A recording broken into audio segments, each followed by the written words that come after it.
Em dezembro de 2003, a polícia de uma pequena cidade do interior do Mississippi, nos Estados Unidos, recebe uma ligação. Nela, uma mulher fala que havia atirado no seu próprio marido. Por trás desse crime existia um site de conteúdo adulto, um estilo de vida BDSM hardcore e acusações de abuso.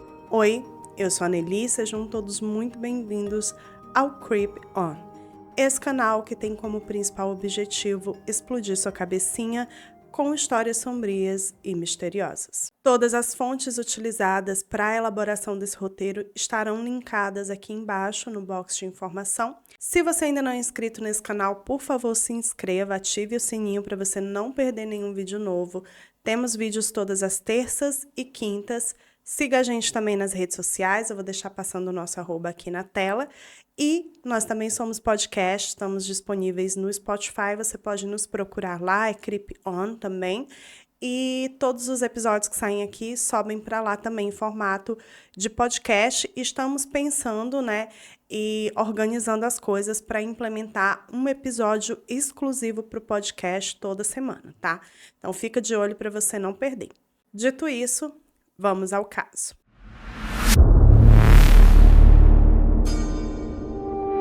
A primeira personagem que a gente vai conhecer, para entender toda essa história, todo esse caso, é a Susan Anton. A Susan tinha 36 anos quando tudo aconteceu. Ela era uma mulher alta, magra, ela tinha a cabeça raspada e gostava de usar perucas. Ela também gostava de fazer modificações corporais. Ela tinha 14 piercings e 7 tatuagens. Uma delas era uma gargantilha, uma espécie de gargantilha tatuada no pescoço com um pingente de crucifixo e enfeitada com flores de hibisco. Essa tatuagem havia sido um presente do Travis, o marido dela, pelos 10 anos de casado deles dois. Nós não temos muitas informações de como foi a infância da Susan, tá? O que se sabe é que ela nasceu no Mississippi mesmo. A mãe dela era uma mulher muito religiosa e controladora. O pai dela, um homem muito gentil e amoroso. É dito que a Susan teve dificuldades de encontrar, por exemplo, o seu estilo pessoal, já que a mãe dela tentava controlar, inclusive, a forma como ela se vestia durante toda a vida dela, adolescência e início da vida adulta. Então, a Susan demorou um pouco para encontrar ali o seu estilo pessoal mesmo, como ela queria se vestir, as coisas que ela realmente gostava. A Susan trabalhava de casa, ela era fotógrafa e artista plástica, então ela tinha um estúdio na própria casa dela, onde ela fazia os seus trabalhos. Em 1989, a Susan se casou com um homem chamado Marlon Brewer. Não se tem muita informação sobre o relacionamento, mas é fato que não durou muito tempo, porque já se tem relatos da relação dela com o Travis em 1992. Então, provavelmente foi um casamento que aconteceu e eles já se divorciaram pouco tempo depois. O outro personagem dessa história é o Travis, esposo da Susan. Travis Marshall Anton era filho de Willie e Clarence Anton. Ele nasceu em Walker, no Alabama, e ele trabalhava como programador. Em 1995, ele, junto com o irmão dele, o Richard, fundaram a companhia deles, a empresa deles, a Box Top Software Company, que era uma empresa especializada em fazer gráficos para a web.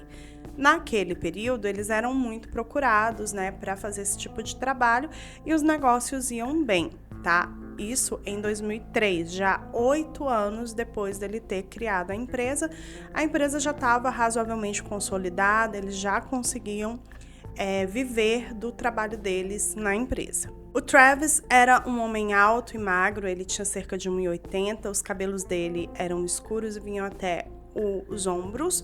Ele era descrito pelos amigos e pelos familiares dele como sendo muito inteligente, engraçado, uma pessoa charmosa mesmo, sabe? Um homem charmoso, assim. E que todo mundo amava muito. Travis também tinha uma tatuagem no braço, no bíceps dele, e essa tatuagem ela meio que combinava com a tatuagem do pescoço da Susan. Os dois fizeram mesmo para comemorar os seus 10 anos de casado. O casal tinha 2 filhos, o Neil e a Dell, e na época que o caso aconteceu, em 2003, eles estavam morando em French Camp, uma cidade pequenininha no interior do Mississippi, no condado de Choctaw. E quando eu falo pequenininha, é porque French Camp era uma cidade realmente muito pequena. Para vocês terem uma ideia, na época do caso, em 2003, o censo, tinha contabilizado cerca de 398 habitantes na cidade. Então, era realmente uma cidadezinha bem pequenininha, onde todo mundo se conhecia. O motivo pelo qual a família Anton havia se mudado de Nova Orleans, onde eles viviam anteriormente, para French Camp, foi por conta de uma escola, a French Camp Academy, que existe lá na cidade até hoje.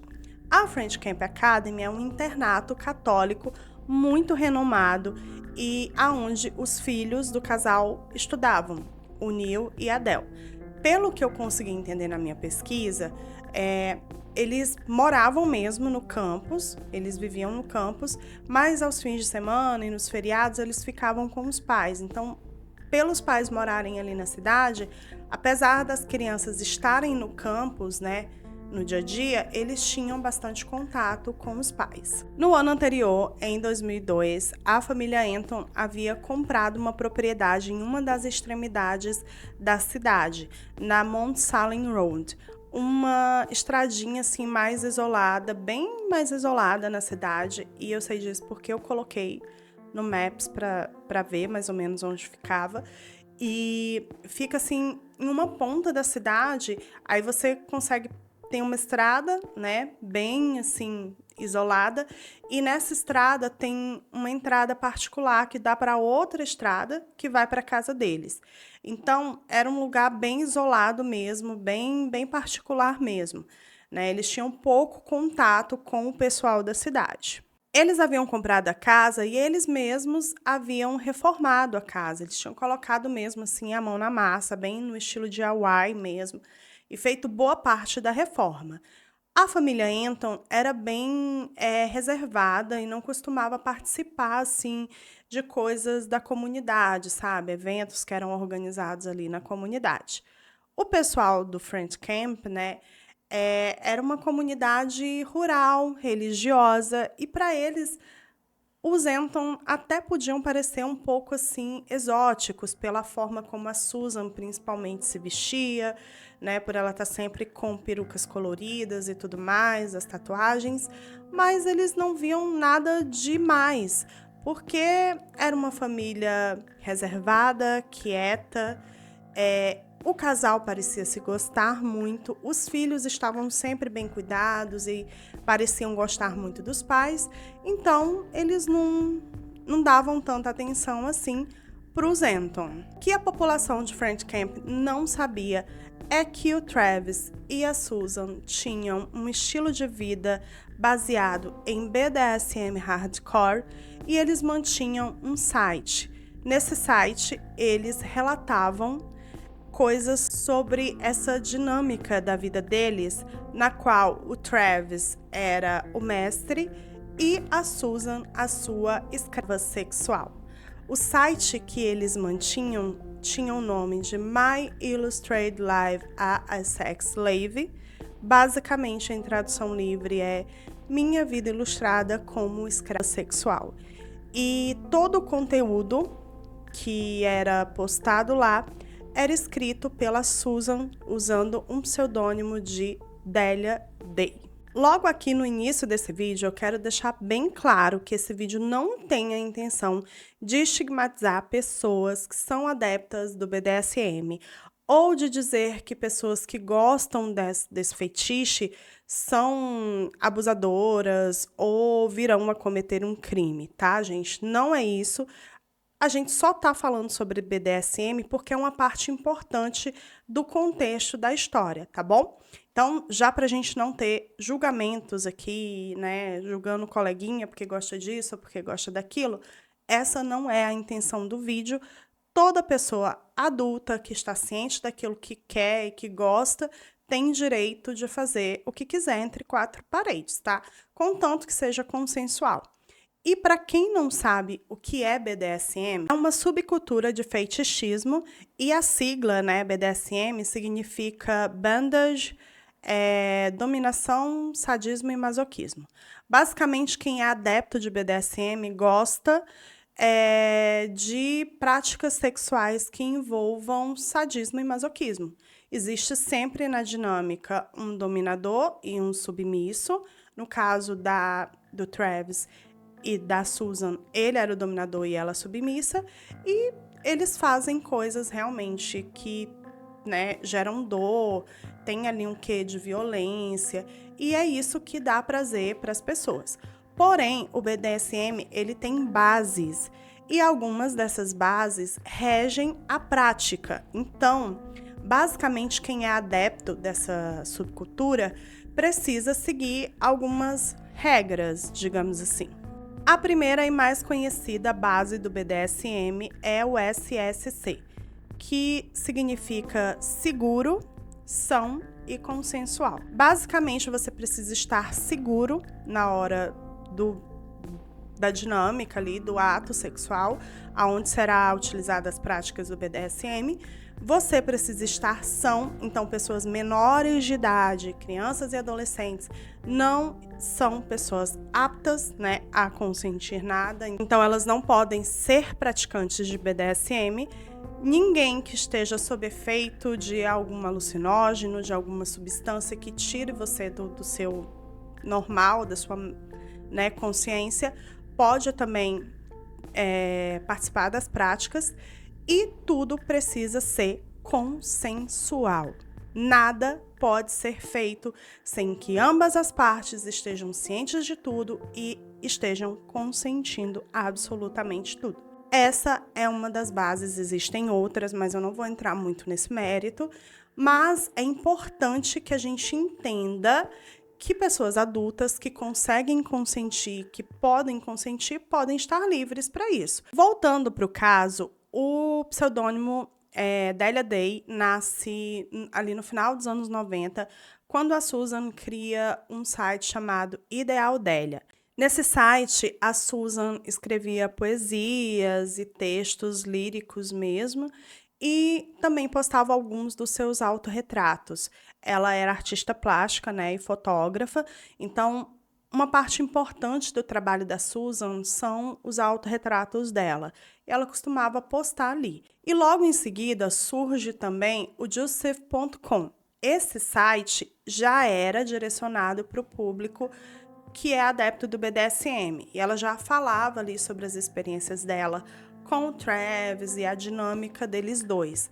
Porém, ela não usava o codinome, né, o pseudônimo Delia Day. No Joseph, ela usava um outro pseudônimo, era Diane Lane. Então, posteriormente, já em 2002, os dois sites se fundem e cria o My Illustrated Life as a Sex Slave, que ficou amplamente conhecido na comunidade BDSM como Milas. E eu vou me referir a ele como Milas a partir de agora, porque o nome completo é muito grande. Paralelo ao Milas, a Susan, né, a Delia Day, e também outro detalhe é que a partir de agora, tudo que for relacionado ao autor dos posts nos sites, eu vou chamar de Delia Day, porque era realmente esse personagem, a Delia Day, quem escrevia, tá? Então, paralelo ao Milas, a Delia Day mantinha um outro site, o Delia Day Live Journal, que era um blog, onde ela falava sobre a experiência dela no meio BDSM, mas, para além disso, ela contava coisas mais particulares da vida dela, coisas mais triviais. Por exemplo, ela falou quando a cachorrinha que eles tinham, que era uma Bull Mastiff, chamada Daisy, ficou doente e quanto deu a conta do veterinário, né? Então eram coisas mais triviais. Ela falava sobre como ela tinha trabalhado, como ela estava cansada, como era difícil para ela socializar com as pessoas. Eram posts que demonstravam mesmo que por trás daquele personagem, né, daquele conteúdo adulto, daquele público, daquele nicho, existia uma pessoa que trabalha, que cuida da casa, que fica cansada, que tem um bichinho de estimação e que ama esse bichinho. E essa pegada, assim, de pessoa mesmo, de ser humano, fez com que os sites ficassem muito famosos. Eu chego aqui a falar para vocês, a arriscar dizer para vocês, que a Dália Day foi a maior blogger de BDSM do início dos anos 2000 nos Estados Unidos. Era uma comunidade muito grande que acompanhava os posts dela. E assim, gente, no Dália Day Live Journal tinham posts, né, relacionados ao BDSM, tinham fotos e tudo mais, mas eram coisas mais leves. No Milas, eram coisas mais pesadas. Por exemplo, tem um post que ficou muito famoso, onde ela tá com o rosto todo coberto com fita adesiva, né? Aquela fita prata, que é bem forte. E no post ela dizia: só mais um dia normal na minha vida como escrava. Então, assim, ela postava coisas bem, assim, pesadas mesmo. E o blog foi crescendo, o site também foi crescendo, e no início eles não tinham nenhuma receita, eles não ganhavam nada com isso. Depois de um tempo, eles criaram uma parte do site que tinham conteúdos exclusivos para assinantes.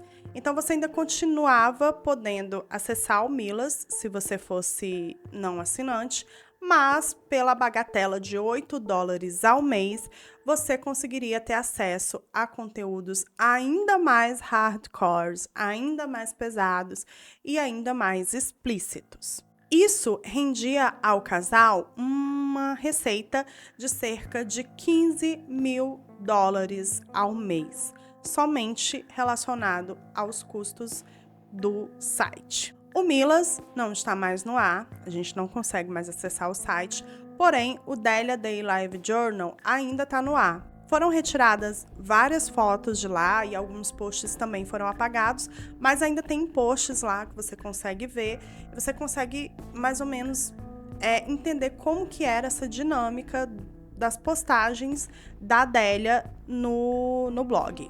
Em 6 de novembro de 2003, Dália Day escreve em seu blog, abro aspas, seu cara é louco pra caramba, é melhor tomar cuidado com a bunda louca dele. Esse é o e-mail que acabei de receber. É preciso muita presunção justa para proclamar o que alguém que você nem conhece pode ou não sentir emocionalmente. É preciso muita negação para pensar que um histórico de 12 anos de felicidade, conforme relatado por mim e por ele, as únicas pessoas cuja opinião contam com essa avaliação. O relacionamento equivale a perigoso e louco e ele não te ama de forma alguma.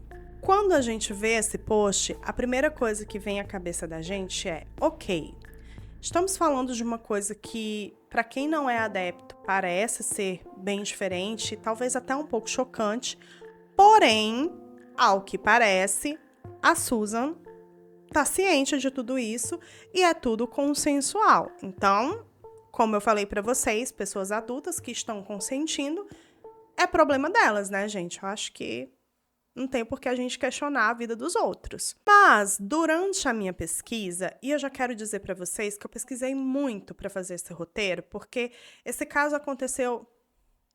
Vocês estão ouvindo as maritacas? Se sair no áudio, gente, não tem o que fazer, porque elas estão tudo doidas, namorando, e aí elas ficam o dia todinho fazendo essa barulheira. Esse caso aconteceu nos primórdios da internet, muita coisa se perdeu. É um caso que aconteceu em uma cidade muito pequenininha, muito isolada e muito religiosa e que talvez tivesse tido ali interesse em abafar o rolê todo, né?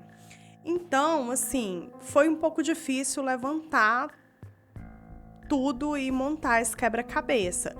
vai estar aqui linkado tudo que eu consegui encontrar, e eu encontrei posts da época de pessoas que assinavam o Milas e que, quando aconteceu tudo, acabaram conversando em fóruns e falando algumas coisas. Em um desses sites tem algumas postagens antigas do Milas e do Joseph.com. E aí, em uma dessas postagens, eu encontrei o texto que é da Délia, né, da Susan, supostamente da Susan, que estava originalmente no Joseph.com. Nesse texto se lê, abro aspas: "Posso dizer agora, quase 10 anos depois de nos conhecermos, meu dono, que esta vida é uma vida muito boa de se viver. Um escravo é uma boa maneira de ser. Me assustou pra caramba a primeira vez que ouvi essa palavra. Isso me confundiu. Isso me fez pensar em todas as coisas que as pessoas pensam quando ouvem esse termo.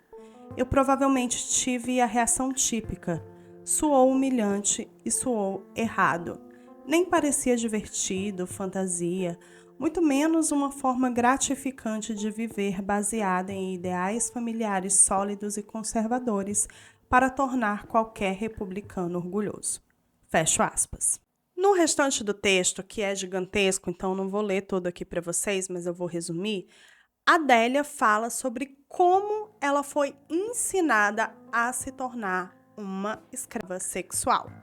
Ela fala que durante 6 anos o seu mestre moldou ela e, aos poucos, através de muito abuso emocional, ela não usa esse termo, mas é isso mesmo, ele foi fazendo com que ela percebesse que ela já era uma escrava. Entre esses abusos estão traições, dias e dias sem falar com ela, dando para ela aquilo que ela mesma chama de migalhas emocionais e tratando ela como lixo, fazendo coisas bem assim pesadas emocionalmente falando. Aos poucos, ela foi tendo essas lições, segundo ela fala no texto, e isso foi mostrando para ela como ser um escravo talvez não fosse uma coisa muito ruim. Até que ao final desse período de 6 anos, ela se assume como escrava sexual do marido. E quando eu li esse texto, gente, eu me questionei se é assim que funciona, sabe, essa dinâmica. Se quando a pessoa ela se identifica como submissa, por exemplo, isso não parte da própria pessoa. Ou se o mestre dela tem realmente que ensinar ela, sabe? Porque aí eu já acho que a pessoa não escolheu isso, ela foi levada a isso, né? Enfim, esse foi um pensamento que eu tive quando eu comecei a pesquisar sobre o caso. Mas a gente vai, no decorrer da história, entender um pouco mais sobre como isso talvez realmente possa ter sido crucial para o final dessa história toda. No dia 12 de novembro de 2003, Délia Day escreve em seu blog que ela havia tido aulas de tiro. Segundo ela, um casal de vizinhos invadiu a propriedade deles, e isso é uma coisa muito séria nos Estados Unidos, tá? Para quem não sabe, eu até falei sobre isso no caso da Polyclass, acho que foi o segundo vídeo aqui do canal, e eu falo como para eles é uma coisa séria você, tipo, entrar numa estrada particular. E ao que parece, nesse dia, um casal de vizinhos que estavam brigando, inclusive a mulher estava só de calcinha, entraram na estrada que dava para a casa deles e o cara estava meio que agredindo a mulher e tal, sabe? E o Travis, né, o mestre da Délia, ele sai para fora descalço, pedindo para eles irem embora. O cara fica puto com o Travis, eles acabam discutindo, o cara ameaça ele e só sai de lá depois que o Travis dá alguns tiros para cima. Então, ele ficou com medo de alguma coisa desse tipo acontecer enquanto ele não estivesse em casa, né? Já que a Délia, né, a Susan, trabalhava em casa e ele tinha que sair para cuidar da empresa. E aí, ele achou melhor que ela tivesse aulas de tiro. E foi nesse período que a Susan aprende a manusear uma arma. Até então, ela não sabia manusear uma arma. Por isso, essa entrada no blog é tão importante para a história. No dia 1º de dezembro de 2003, Délia Day faz um post no seu blog. Nesse post, ela fala que tinha tido um dia cansativo, no qual ela trabalhou muito, cuidou da casa, e que por volta das 2 da tarde ela estava no seu estúdio e vê o seu mestre chegando. Ela vê quando ele chega e vai em direção ao quarto deles dois. Depois, ela vê quando ele vem em direção ao estúdio. Ele chega e fala para ela: abaixa as calças. A Délia tinha 8 piercings na parte íntima dela, 4 de cada lado. Ele tira um desses piercings e no lugar dele, na perfuração onde o piercing fica, ele coloca um cadeado de latão. O cadeado é pesado, gera um certo incômodo para ela. Ela diz que sente um pouco de dor quando está se movimentando, mas que ela ficou até aliviada porque ela achou que ele iria colocar todos, e isso já havia acontecido outras vezes. Esse é o último post que nós vemos no blog de Délia Day. Depois disso, 5 horas depois, já na madrugada do dia 2 de dezembro, a polícia do condado de Choctaw recebe uma ligação. Nessa ligação, Susan Anton fala que havia atirado e matado Travis, seu marido. A única matéria de jornal sobre esse caso que eu encontrei foi uma publicação no jornal local do condado de Choctaw no dia seguinte ao caso. Nessa publicação, o repórter fala sobre o que havia acontecido, que uma discórdia conjugal havia gerado a morte do Travis, que a esposa dele, a Susan, havia atirado nele e tinha sido presa por isso. Foi ela mesma quem ligou para a polícia para reportar o caso e foi estabelecida uma fiança de $10.000 que ela pagou para aguardar o grande júri, né, em liberdade. O que é o grande júri, gente? O grande júri é como se fosse estabelecer um inquérito. E aí alguns cidadãos que são nomeados para participar do grande júri, né, que tem poderes jurídicos, eles vão para lá, um juiz, um advogado, um promotor e algumas outras pessoas, para decidir se o caso realmente precisa ir a júri popular ou não. Porque às vezes é um caso que não precisa nem ir a julgamento, que pode ser resolvido ali mesmo pelo grande júri, né? Não precisa ser instaurado um inquérito. E aí, a partir da decisão do grande júri, é que um caso vai ou não a júri popular. No caso da Susan, ela foi inocentada. O grande júri entendeu, a partir das provas e dos autos do processo, que ela havia agido em legítima defesa. E ficou, então, um grande ponto de interrogação na cabeça das pessoas. Por que Susan Anton precisaria se defender do seu marido, Travis? Depois disso, a Susan fica em total anonimato, ela meio que desaparece do mapa, assim. O Milas é desativado, boa parte das fotos que existiam no Délia Day Live Journal são retiradas, e algum tempo depois, já em 2005, cerca de 2 anos depois do caso, uma mulher chamada Noelle mantinha um site que se dedicava a investigar o caso de Délia Day. E a Noelle, além de fazer levantamentos sobre o caso e tudo mais, um detalhe importante é que os autos do processo nunca vieram a público, tá? Então, a gente não tem acesso a esses documentos para poder ler e ver, assim, o que realmente aconteceu e por que ela foi inocentada, né? No caso, a Noelle tentava entender tudo que tinha acontecido no site dela, que era um blog, e também criava algumas teorias. Uma dessas teorias é de que quem escrevia no Milas e no Délia Day Live Journal não era a Susan, e sim o Travis. No dia 18 de agosto de 2005, a Noelle recebe um e-mail. Esse e-mail supostamente seria da Susan Anton. E esse e-mail dizia, abro aspas, fiquei me perguntando se alguém notaria que a escrita de Délia não era minha, já que até agora apenas os oficiais do condado de Choctaw, de posse de todas as evidências, incluindo computadores, pareciam perceber isso. Fecho aspas. Nesse e-mail, basicamente, a Susan, supostamente a Susan, confirma que quem escrevia nos blogs não era ela, e sim o Travis. E isso talvez abrisse margem para a gente pensar que nada daquilo era consensual. Mudava absolutamente tudo de figura e talvez fizesse sentido o fato da Susan ter atirado no Travis em legítima defesa. Pesquisando bem mais a fundo sobre esse caso, eu encontrei uma teoria de que o Travis seria o ghostwriter da Susan. O que é um ghostwriter, gente? É uma prática bem comum, principalmente na gringa, na qual uma pessoa é o rosto do rolê e outra pessoa é o escritor. Então, basicamente, é um escritor fantasma. Por exemplo, um cantor famoso que quer escrever um livro sobre a sua biografia, a sua autobiografia.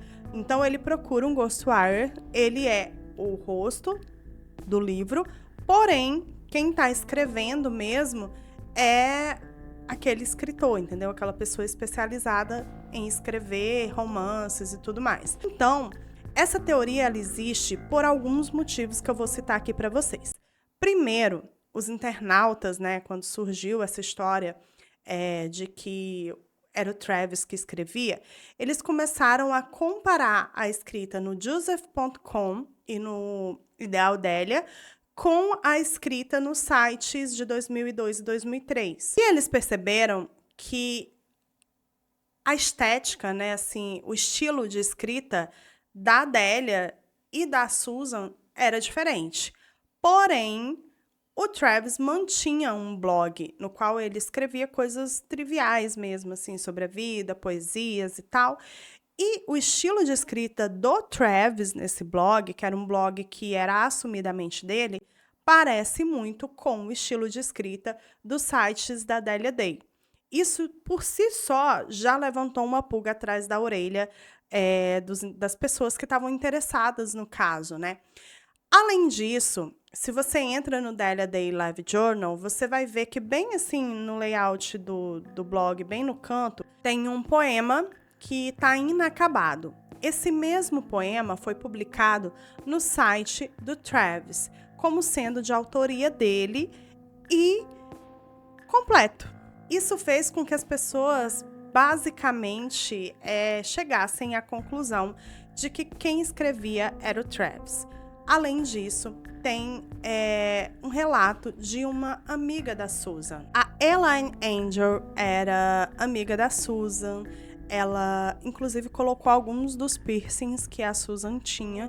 E ela era casada, né? Namorava, na verdade, posteriormente se casou com um astro da indústria adulta, o Buck Angel. E eles dois também mantinham um site de conteúdo adulto, o transsexualman.com. E, segundo a Elaine Angel, ela era a ghostwriter do Buck. E ela se conectou com a Susan exatamente porque as duas tinham essa mesma experiência.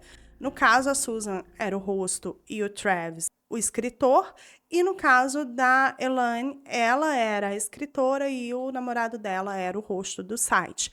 E as duas conversaram sobre isso e a própria Susan havia, né, relatado para ela, supostamente, que quem escrevia nos sites não era ela, e sim o Travis. Depois desse rolê lá do e-mail, né, desse burburinho todo a respeito do Travis ser o autor dos sites, né, o escritor dos sites, a Susan volta a ficar em anonimato, as pessoas não sabem dela, até que, 8 anos depois, em 2013, surge um blog chamado InvisibleSurvivor.com. Basicamente, a tradução seria sobrevivente invisível. Nesse site, que já é confirmado que realmente foi escrito pela Susan, a primeira coisa que se via, assim, quando se entrava, era uma foto da Susan com a Adele, a filha dela, agora já bem mais velha, né?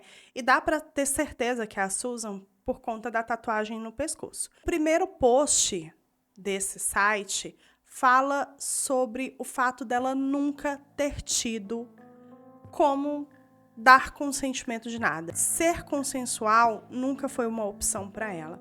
E aí o site fala, os textos que ela escreveu no site, que inclusive não está mais no ar, fala sobre a experiência dela, como ela sofreu com tudo aquilo, como o Travis foi realmente abusivo com ela, né?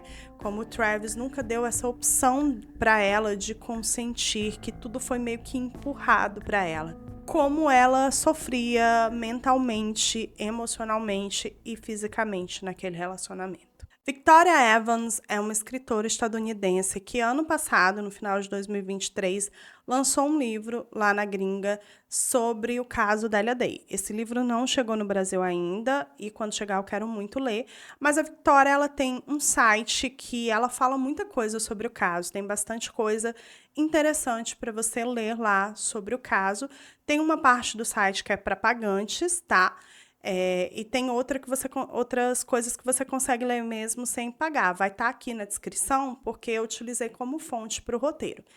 E nesse site tem o primeiro capítulo do livro da Victoria. A Victoria, ela diz, né, que entrevistou a Susan, que falou com familiares, com amigos, com muita gente ali do convívio do casal, e também teve acesso ao processo, né, aos autos do processo da Susan. E segundo a Victoria, o que aconteceu foi que o Travis, ele estava gostando daquilo. Ele gostava do controle, ele gostava do dinheiro que estava entrando, ele gostava da sensação que ele tinha de conseguir controlar absolutamente tudo na vida da mulher dele. E a Susan, né, que possivelmente em um determinado momento dessa história toda não esteve consciente exatamente de tudo, sabe?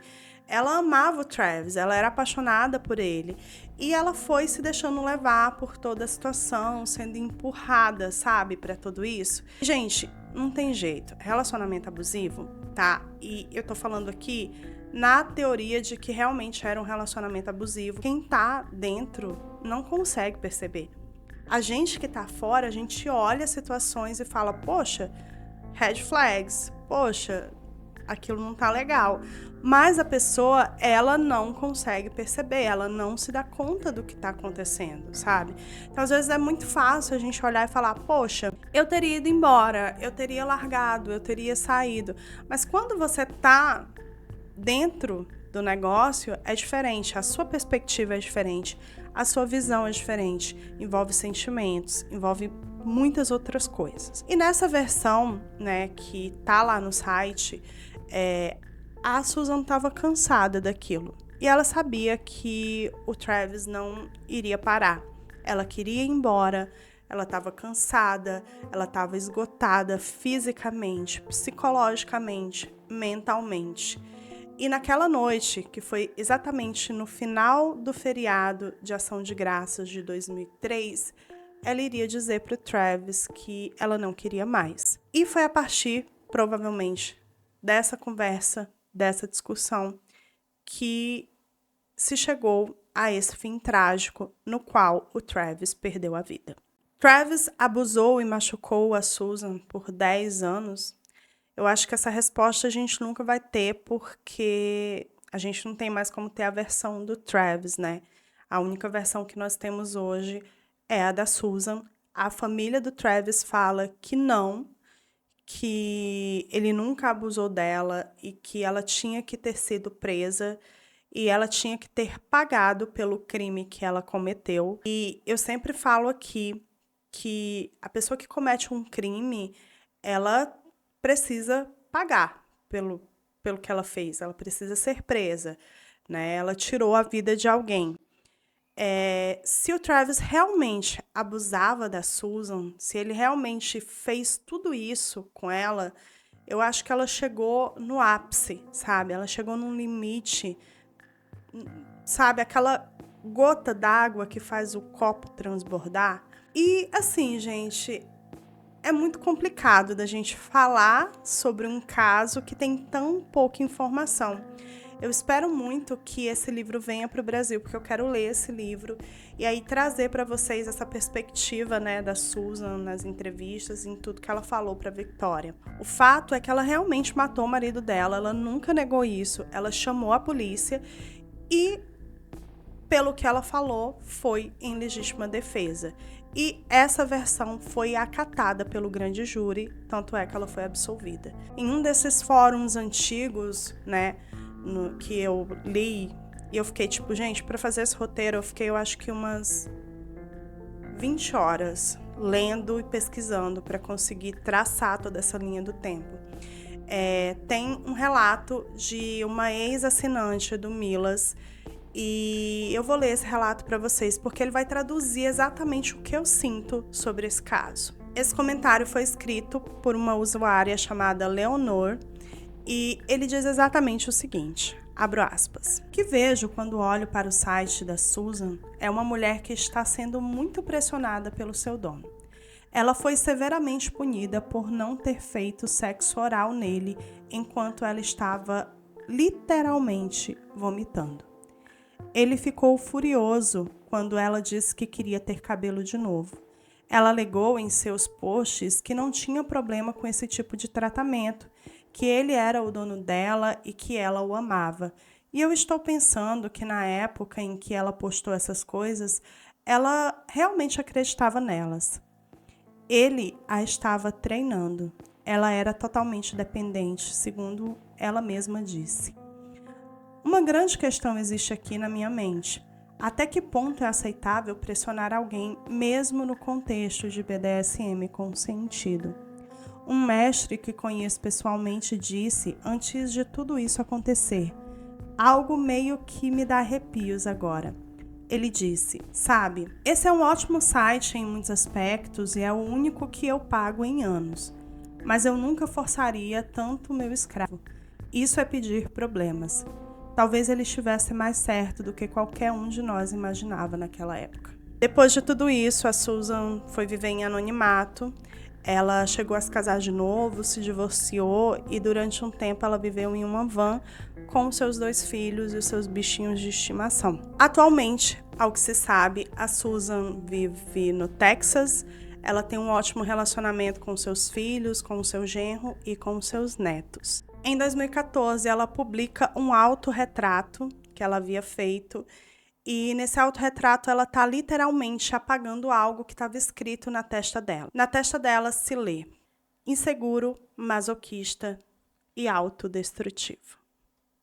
E é isso, gente. Eu espero muito que vocês tenham gostado do vídeo de hoje, que vocês tenham gostado de todo esse apanhado que eu fiz sobre o caso Delia Day. Se você gosta desse tipo de conteúdo, se inscreve aqui no canal, compartilha esse vídeo com as pessoas aí que você conhece que também gostam de True Crime e deixa seu like, porque se você chegou até aqui é porque você gostou do vídeo.